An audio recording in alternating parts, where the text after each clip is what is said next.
Excuse me.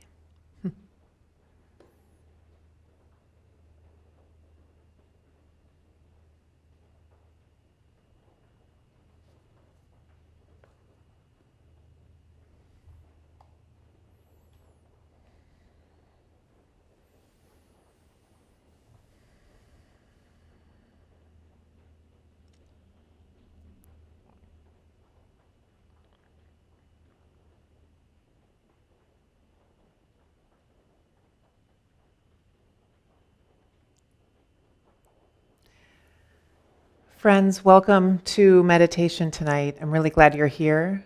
As usual, we'll sit for just 2 or 3 minutes with eyes closed or open, silent meditation, just allowing everybody to arrive and settle. If you can hear the rain, if you're in Fort Worth, Texas, or if it's raining where you are, you could meditate on the sound of the rain and really just turn your attention toward what you hear in the weather. Just a few minutes here.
And to help you shake off your day a little bit, receive a few full breaths. Perhaps letting the breath leave through an open mouth. You can do that a few times and just feel for settling into your seat tonight.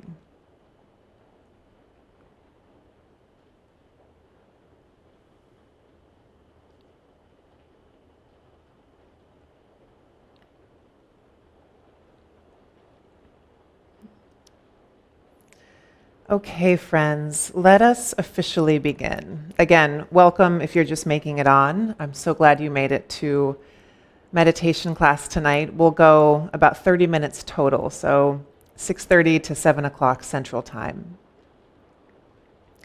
Last week, if you were here or if you watched later, we talked about the art of practice, and we'll continue that discussion tonight. And last week, we talked about our aspiration for practice. Some of you texted me your aspiration after class. I loved hearing that. Really, your reason for practicing. You know, if we don't have our why and our reason for showing up, we have nothing to anchor into, to remind us why we're practicing, to get us to the cushion, to allow us to not distract ourselves and kind of piddle away our morning before we've had a chance to sit in our practice. And so if you haven't watched last week's practice, maybe go back and watch it, at least just the lecture part. And for you, just determine what your aspiration is. It really turns into an appreciation. Appreciation is one of the basic attitudes of meditation. Appreciation is like, wow, I am sound enough in body and mind to either sit in my cushion or sit in my chair and do this practice. And for that, we can take a moment of deep appreciation. Wow, I get to sit in this practice. I have we'll call it the religious freedom in the country we live, right? just a basic attitude of appreciation can really help us if we're in a place of aversion or resistance or just, not wanting to do it. So all the ways in which we appreciate our practice. A common denominator, I've mentioned this before in yoga class, a common denominator in us committing to anything, whatever it is, any path of healing, if we're going back to school, if we're starting yoga and or meditation, if we're embarking upon some other physical thing with our body. A common denominator in success in anything across the board is the belief in ourselves that we can do this thing. This is a very common thing in the study of psychology. It's very important in the 12-step program for people moving through healing from addiction. The belief that you can heal is so important in your success in sticking with something. And so just for a moment, just to let that land for a moment in your body, I'd like you to place one hand just right over your chest and just tell yourself that you have what it takes to get into a rhythm of meditation. I can do this. I have all the parts. I have the space in my day. I have the interest. I have the aspiration to do this for myself, and I can. So basic, so potent. I think it's really important to know that the difficulties that we face in our practice, we are not the only ones. I think a lot of people turn away from practice because it's just so dang hard. They don't have a class like this one to kind of hash through some of the nitty-gritty details and perhaps a live stream to show up to every week and really hold themselves accountable. Sitting with our mind can be quite challenging. And so never was it said that meditation was going to be a piece of cake. The thing I hear most, and I'll say this often, is, gosh, I just can't seem to clear my mind. I just can't seem to shut off the stream of thoughts.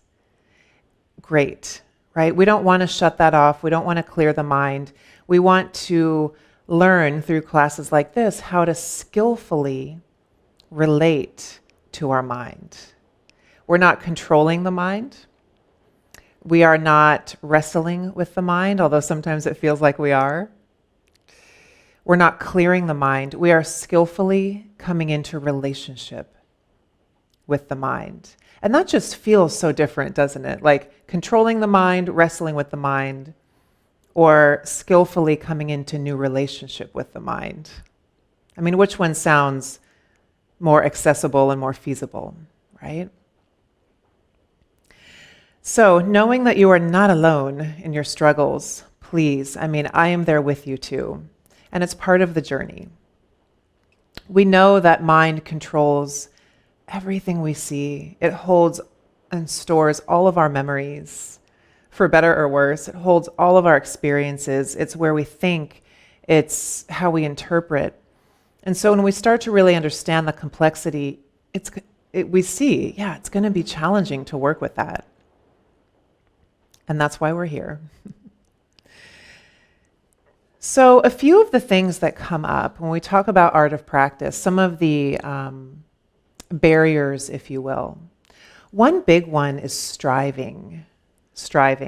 And especially in the United States, we are a country of doers, of producers, of strivers.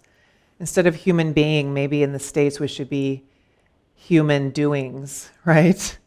We just don't sit still in this country. It's not part of who we are. It's not woven into the fabric of our ancestry here.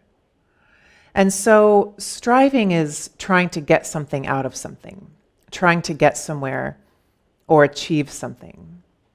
I want to be really clear that striving is different from our aspiration. our reason for coming here. And striving is more trying to get an end result from our practice, where aspiration is like the attitude and the energy that keeps us inspired to make it to the cushion. I hear often that, oh, I had this one meditation once. I was so in it.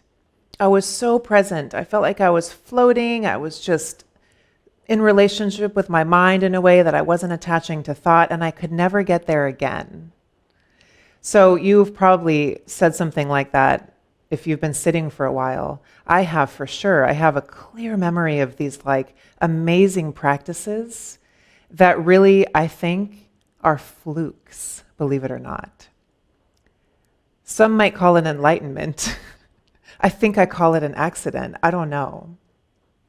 Because the reality is that practice can be very quiet, it can be very distracted, it can be not super exciting and transitory. It can just be very real.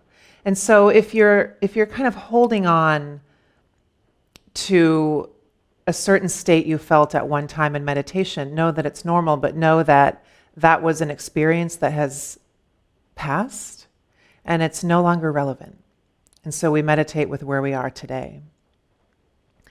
Another thing that we do naturally because we have a human mind is we grasp. We grasp in our practice. And really grasping is a sense of fighting against what is.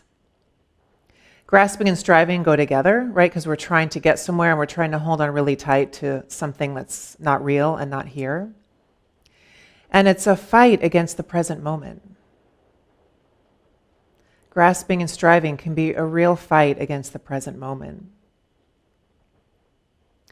And you can, I've heard it said, and I'm really trying to sit with this for myself, that whether we grasp or strive more, that is often reflected in how we handle daily life. So if you reflect on when you're sitting, are you a grasper or a striver? And if you don't know, that's okay. Sometimes it takes a while to figure ourselves out. I think for me, I'm a striver. And when I look at myself and my habits in my daily life, I do often think I need more from certain moments. Certain moments should be different or better or more exciting. They should be how they were that day, but they're not. And so there's a little bit of suffering there in that push and pull. It's so interesting. We all have this idea, don't we, of how meditation should be. We really do. So we can recognize that with love, and we can see it as just a false image, a false expectation, and just turn toward our practice instead. And then the last kind of barrier I'll talk about tonight is, so we talked about fight, which is like the striving and the avert, and the striving and the grasping. And then there's flight. Flight. And flight is like self-doubt. So it's what I talked about at the beginning. It's not trusting that we can do this. It's not sitting with that like, darling, you can do this. You have the equipment. You have the interest. You have the mind to do this if you want. So it's a sense of being defeated or deflated or discouraged, a sense that everybody else is doing it better than I am. Why can they sit in meditation and seem like it's so fabulous when I'm over here with my thoughts that are like wild horses and hurricanes over here? It's a bit of disappointment, that idea of flight and self-doubt and again, just all wishing something was different than it currently is in the present moment. So let's get to, it's about time. Let's get to our practice tonight. So interesting.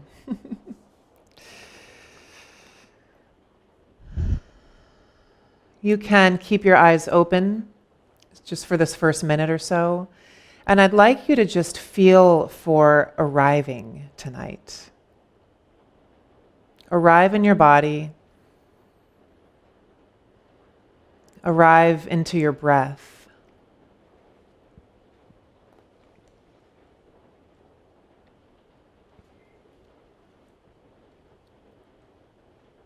And for this moment, receiving what's already here, letting in what's already here.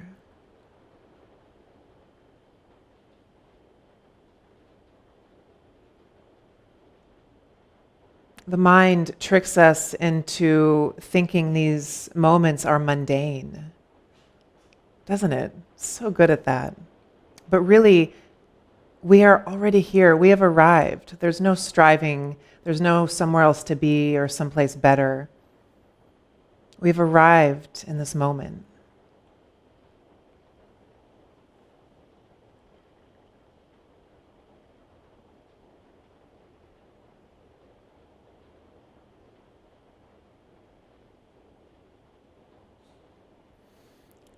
And you may close your eyes now if you wish, or of course keep them open if that's better for you. And if you're keeping them open, eyes are looking downward at the ground.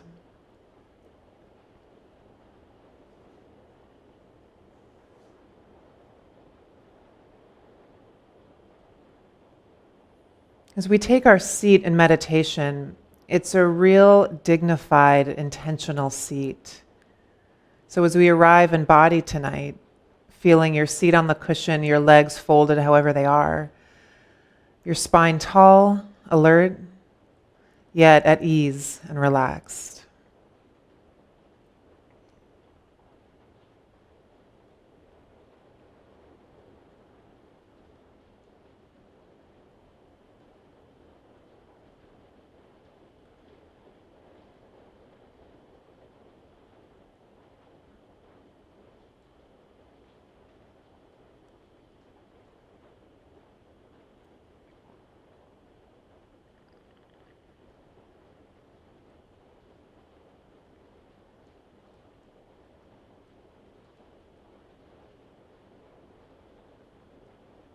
And just checking in with where and how mind is in this moment.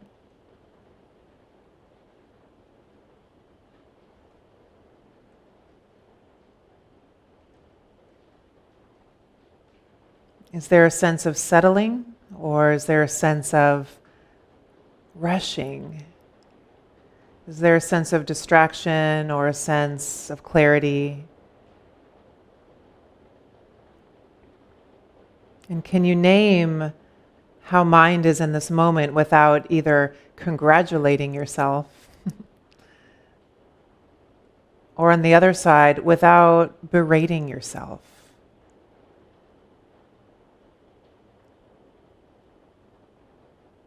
You are a completely impartial observer of mind.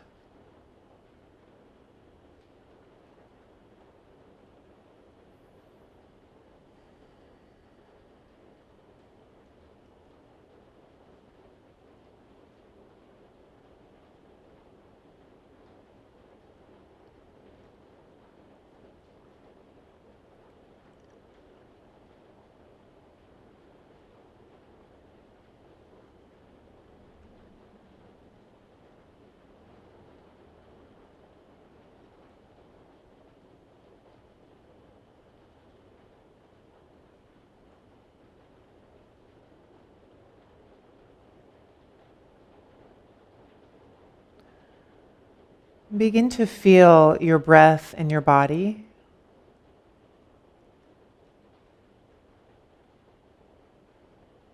And as we explore an anchor for breath tonight, it's the place in your body that you feel the breath most vividly, or perhaps most comfortably. It could be the place you feel the breath the most, but it doesn't have to be. Anywhere that feels neutral and comfortable.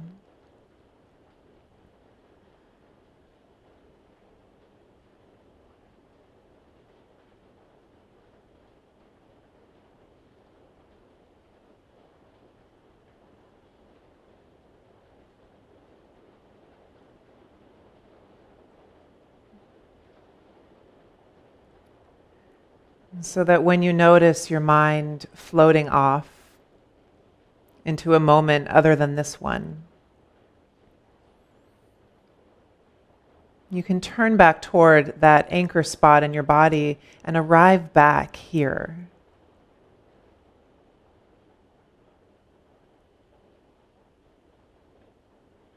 If it works for you, perhaps you put your hand on your anchor.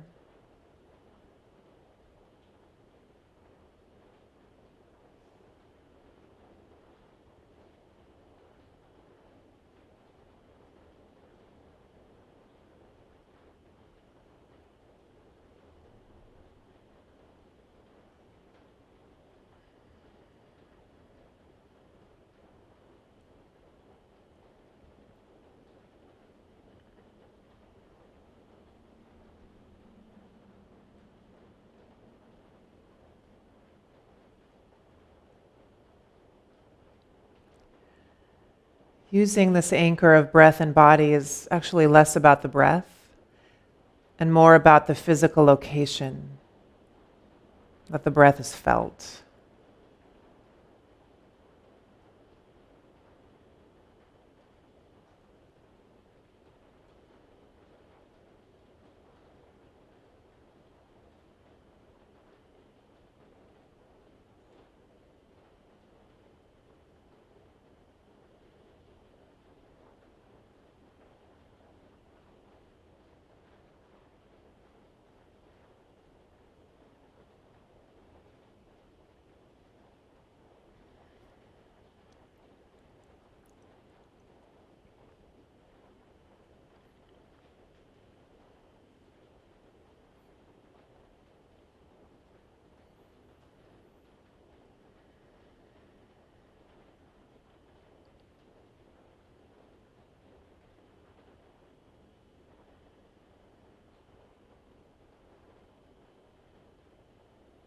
And as we sit with breath tonight, a gentle reminder that there's no striving to be some certain kind of meditator, and there's no expectation to grasp onto of what should be going on right now. All is welcome. Everything belongs here.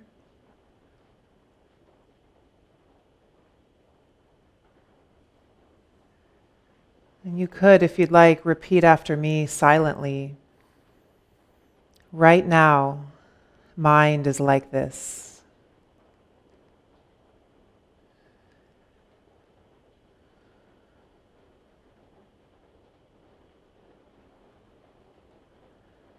Right now, heart is like this.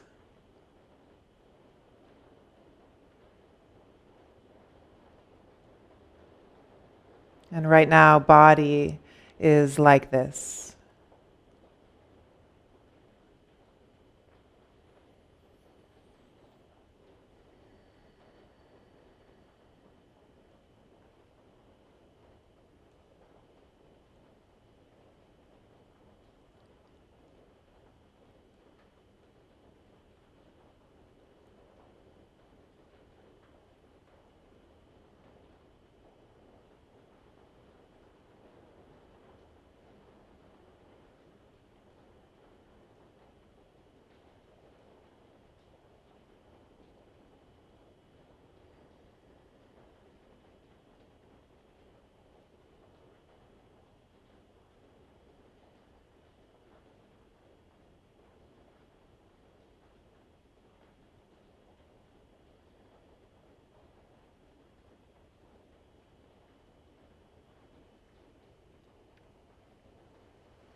If your thoughts have traveled elsewhere, And if it feels really hard tonight to come back to your anchor spot in your body, perhaps you interrupt that momentum of thought by silently saying to yourself, right now, mind is like this. It's not personal. It's just how it is in this moment. There's nothing to change or fix, nothing to resist or grasp onto.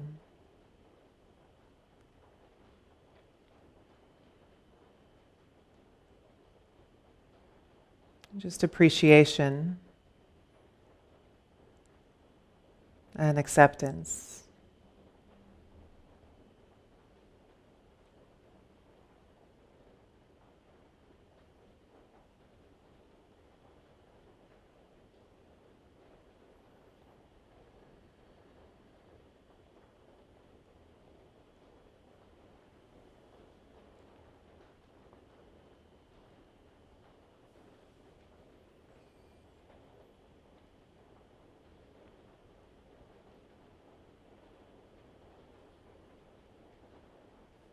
If what you're feeling is a lot of emotion tonight, right now, heart is like this. And if it's your body that's most distracting, any pain or felt sense or sensation, right now, body is like this. I will be quiet for the next 3 minutes. Of course, I will be here with you, in practice with you.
This idea of non-striving is not trivial. It involves realizing that you are already here. You have arrived. There's no place to go because the agenda is simply to be awake. This moment is the future of all the previous moments in your life, including those in which you thought about and dreamed of a future time. That's where we are right now. You are already in it. How you are in relationship to this moment influences the quality and character of the next moment. How you are in relationship to this moment influences the quality and character of the next moment. And in this way, we can shape the future by taking care of the present. And what a remarkable opportunity that is.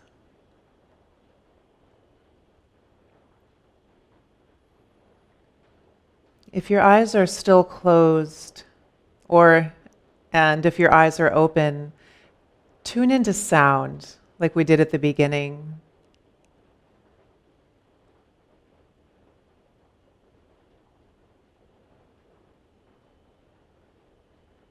Open to sound as real present moment sensory experience.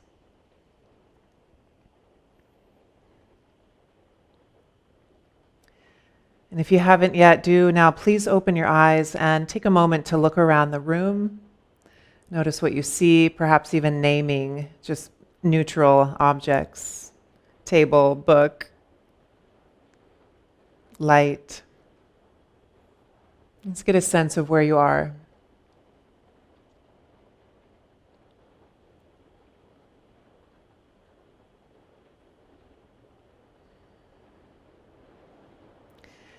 Let's bring our hands together in real appreciation for so many reasons for this time. For the body that can sit, for the mind that can absorb this information, and for the mind that is work withable, the brain that is plastic and always changing, always evolving. Thank you for being here tonight. I send you all the love. And remember, we don't have live stream a week from tonight, next Monday, but we do start back after that for June. Thank you guys. Have a good evening.